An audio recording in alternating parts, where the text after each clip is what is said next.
back. Now, on Thursday, a tiny picturesque village of just 700 people in Essex could be outnumbered by illegal migrants. No more English. English, no. Okay, no problem, thank you. They are living in the UK, so... 700 migrants crossed the English Channel in just one weekend. More than 41,000 have crossed so far this year. And now one village is being asked to absorb the full consequence of that. Wethersfield, Essex, a village with a population counted in the hundreds. Next week, nearly 1,000 people are expected to be moved here for long-term accommodation under a new operation called the Migrant Village. That ratio did not calm the country. It ignited it. People are no longer standing still. They stopped waiting because this is no longer a single decision. This is the moment people realise that many villages across Britain have already been pushed to the limit. Do not leave, because the source of this story begins in Westminster. Inside Parliament, Lee Anderson was blunt. Thank you, Mr. Speaker. Every time the Home Secretary announces a new policy on illegal migration actually goes up. So I think a period of silence would be most welcome from the Home Secretary. But does she agree with me that the only way to stop the pull factor is to detain, deport and never allow these illegal migrants to claim asylum in this country? While Parliament remains tense and criticism directed straight at Keir Starmer's government has yet to settle, a brief notice is issued by the Home Office. There is no press conference, no public debate, no consultation with local communities, just an administrative decision. 3 locations are designated for a pilot migrant village model: Novotel Heathrow, the Crown Plaza and the Holiday Inn Heathrow. 3 hotels, 1 area, a long-term accommodation model implemented before residents were ever asked. In Westminster, this is described as a solution. For local residents, it is a notification that arrived too late. And as that gap becomes visible, anger no longer stays contained in words. It begins to find its way outside.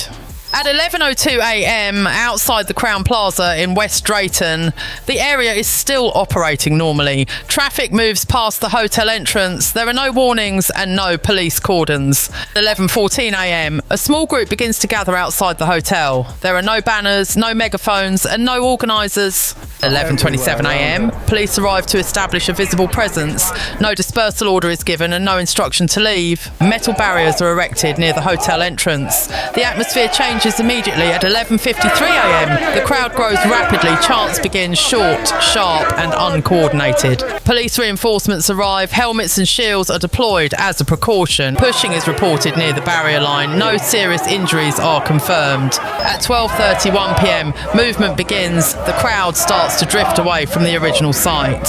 Pressure is no longer contained at Crown Plaza. A secondary gathering forms near the Novotel. Police units redeploy to respond. 12:58 p.m, a third flashpoint emerges at the Holiday Inn Heathrow. Traffic is disrupted and cordons expand. From this moment on, the situation is no longer centred on one location. It is spreading faster than it can be contained. By early afternoon, the situation has clearly shifted. This is no longer crowd control, it has become damage limitation. Across multiple locations, local authorities are forced to make urgent decisions. Not planning, not consultation, immediate action. At least 2 accommodation sites in the West Drayton area are forced to reduce capacity or temporarily suspend intake. Buses are deployed the same day. People inside are moved quickly. Belongings are gathered in haste without any publicly announced schedule. Some hotels are no longer operating under their original plans. Others are partially closed to avoid direct confrontation. These decisions do not come from Westminster. They are taken on the ground by local councils and police commanders under real-time pressure. As the afternoon progresses, reports of arrests begin to emerge. Public order offences across multiple points within the same area. The numbers continue to rise without a single consolidated figure. Police confirm that several officers are injured, not seriously, but enough to stretch already thin resources. Roads around West Drayton are sealed for several hours. Traffic is diverted. Parts of public transport are suspended.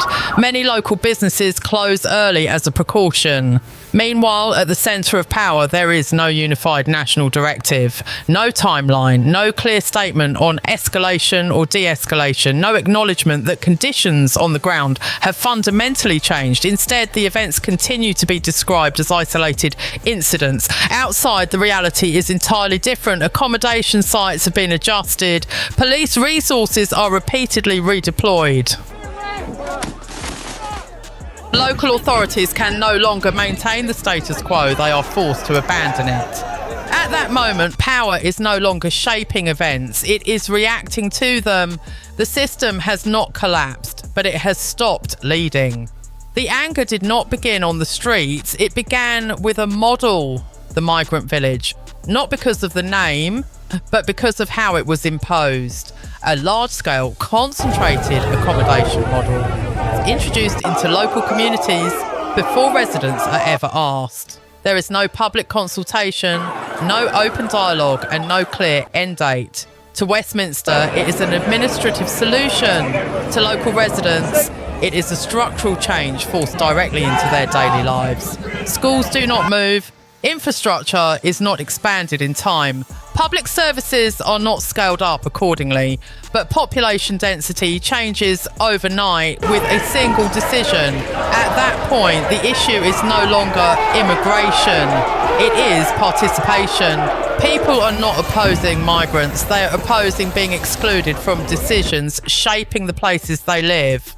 Migrant Village becomes a symbol not of migration, but of being pushed to the margins. And once that feeling takes hold, it cannot be erased with reassurance. It only waits for one misjudged response to turn into a wider crisis. The next failure is not the original decision, it is how the system responds afterward. In Westminster, the situation is treated as manageable. Public reactions are framed as localised. Language is softened and the pace deliberately slowed. But outside the centre of power, reality has already shifted. This is no longer quiet dissatisfaction, but it is not chaos either. It is the most dangerous phase in between. The moment when large numbers of people stop waiting for answers from above and begin acting simply to be seen. The system's critical mistake is failing to recognise that transition. There is no clear national directive, no statement acknowledging escalation, and no unified plan for local authorities. Each area is left to manage pressure alone. Police respond in real time without a clear end state. Local councils make urgent decisions without knowing whether central government will support them. This is not individual negligence, it is a failure of situational awareness. The system does not collapse, but it falls one step behind reality. And in moments of crisis, being one step behind is often enough for control to slip away. The most important lesson is not found in the protests. It lies in how systems choose to listen. Social crises do not begin when streets fill with people. They begin when legitimate concerns go unanswered for too long. A government can manage immigration, a society can adapt to change. But no system remains stable when major decisions are implemented without basic social consent. Migrant Village is not a moral debate, it is a governance test. It shows that administrative efficiency cannot replace legitimacy, speed cannot replace consultation, and messaging cannot replace trust. People are not demanding control over national policy, they are demanding to be present in decisions that reshape their communities. When systems act only after pressure explodes, that pressure will return faster, stronger, and harder to contain. Trust is not restored through statements. It returns only when people see that their warnings matter before crises unfold. What happens after moments like this is often misunderstood. The immediate tension fades, the streets empty, and attention shifts elsewhere.